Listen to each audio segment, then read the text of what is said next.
Story with मनका। आज की कहानी है शंखनाद।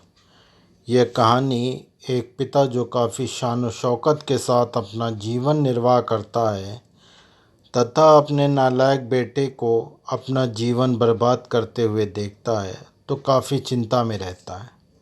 वह अपने पुत्र मोह को छोड़ नहीं पाता है और एक दिन वही नालायक बेटा अपने पुत्र मोह में अपनी जिम्मेदारियों का निर्वाह करने लगता है। कहानी शुरू होती है।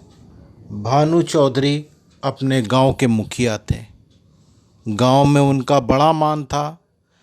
दरोगा जी उन्हें टाट बिना ज़मीन पर बैठने न देते। मुखिया साहब की ऐसी धाक बंधी हुई थी कि उनकी मर्जी बिना गांव में एक पत्ता भी नहीं हिल सकता था। कोई घटना, चाहे वह सास बहू का विवाद हो, चाहे मेड़ या खेत का झगड़ा हो, चौधरी साहब के शासनाधिकार को पूर्ण रूप से सचेत करने के लिए काफ़ी था। वह तुरंत घटनास्थल पर जा पहुंचते। तहकीकात होने लगती। गवाह और सबूत के सिवा किसी अभियोग को सफलता सहित चलाने में जिन बातों की ज़रूरत होती थी उन सब पर विचार होता और चौधरी जी के दरबार में फैसला हो जाता। किसी को अदालत जाने की ज़रूरत ना पड़ती। हाँ, इस कष्ट के लिए चौधरी साहब कुछ फीस जरूर लेते थे। यदि किसी अवसर पर फीस न मिलने में असुविधा के कारण उन्हें धीरज से काम लेना पड़ता तो गांव में आफत मच जाती थी, क्योंकि उनके धीरज और दरोगा जी के क्रोध में कोई घनिष्ठ संबंध था। सारांश यह है कि चौधरी उनके दोस्त और दुश्मन सभी चौकन्ने रहते थे। चौधरी महाशय के 3 सुयोग्य पुत्र थे। बड़े लड़के बितान एक सुशिक्षित मनुष्य थे।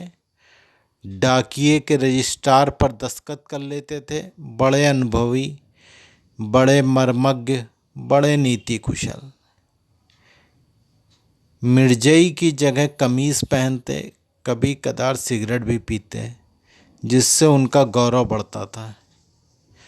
यद्यपि उनके ये दुर्व्यसन बड़े चौधरी को नापसंद थे, पर बेचारे विवश थे, क्योंकि अदालत और कानून के मामले में बितान के हाथों में थे। वह कानून का पुतला था। कानून की दफ़ाएं उसकी ज़ुबान पर रखी रहती थी। गवाह गढ़ने में वह पूरा उस्ताद था। मझले लड़के शान चौधरी कृषि विभाग के अधिकारी थे। बुद्धि के मंद लेकिन शरीर से बड़े परिश्रमी। जहाँ घास न जमती हो वहाँ केसर जमा दें। तीसरे लड़के का नाम गुमान था। वह बड़ा रसिक, साथ ही उद्दंड भी था। मुहर्रम में ढोल इतने जोर से बजाता कि कान के पर्दे फट जाते। मछली फंसाने का बड़ा शौकीन था। बड़ा रंगीला जवान था। खजड़ी बजा बजा कर वह मीठे स्वर से ख्याल गाता तो रंग जम जाता। उसे दंगल का ऐसा शौक था कि कोसों तक धावा मारता, पर घर वाले कुछ ऐसे शुष्क थे कि उसके इन व्यसनों से तनिक भी सहानुभूति न रखते थे।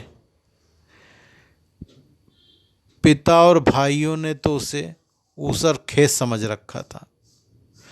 घुड़की, धमकी, शिक्षा और उपदेश, स्नेह और विनय, किसी का उस पर कोई असर न होता। भावजें अभी तक उससे निराश ही रहती थी। वे अभी तक उसे कड़वी दवाइयाँ पिलाई जाती थी, पर आलस्य वह राजयोग है जिसका रोगी कभी नहीं संभलता। ऐसा कोई बिरला ही दिन जाता होगा कि बाके गुमान को भावजों के कटु वाक्य न सुनने पड़ते हों। ये विषैले सुर कभी उसको कठोर हृदय से चुभ जाते, किंतु यह घाव रात भर से अधिक न रहता।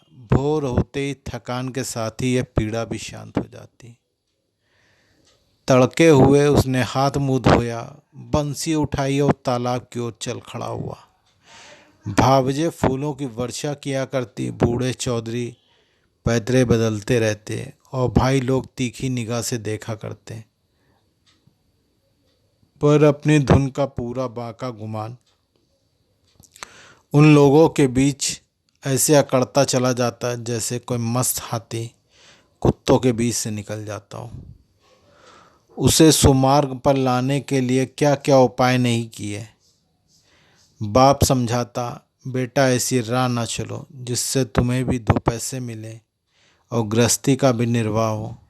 भाइयों के भरोसे कब तक रहोगे? मैं पका आम हूँ, आज टपक पड़ा या कल फिर तुम्हारा निर्वाह कैसे होगा? भाई बात भी ना पूछेंगे। भावजों का रंग देख ही रहे हो, तुम्हारे भी लड़के बाले हैं, उनका भार कैसे संभालोगे? खेते में जी ना लगता है, कहो कांस्टेबली में भर्ती करा दूं।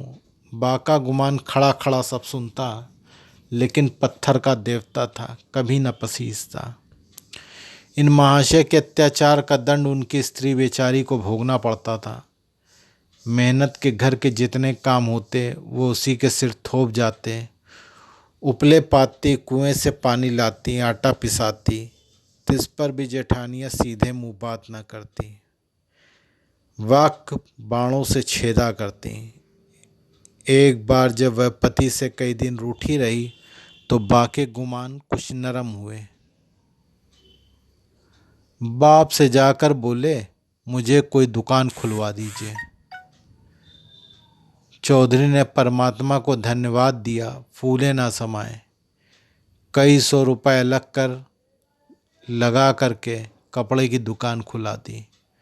गुमान के भाग जागे, तंजेब के चुन्नटदार कुर्ते बनवाए, मलमल का साफा धानी रंग से रंगवाया। सौदा बिके या ना बिके, उसे लाभ हो ना हो, दुकान खुली हुई है। 10-5 गाढ़े मित्र जमा हुए रहे, चरस का दम और ख्याल की तानें उड़ रही हैं। चल झटपट री जमुना तट री, खड़ो नटखटरी। इस तरह 3 महीने चैन से कटे।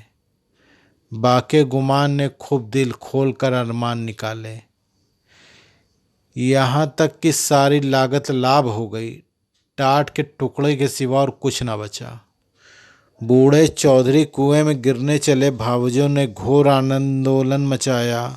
अरे राम, हमारे बच्चे को हम चीथड़े को तरसे। गाढ़े का एक कुर्ता भी नसीब ना हो और इतनी बड़ी दुकान इस निकट्टू को कफन बन गई। अब कौन मुंह दिखाएगा, कौन मुंह लेके घर पे पैर रखेगा? किंतु बाके गुमान के तेवर जरा भी मैले ना हुए।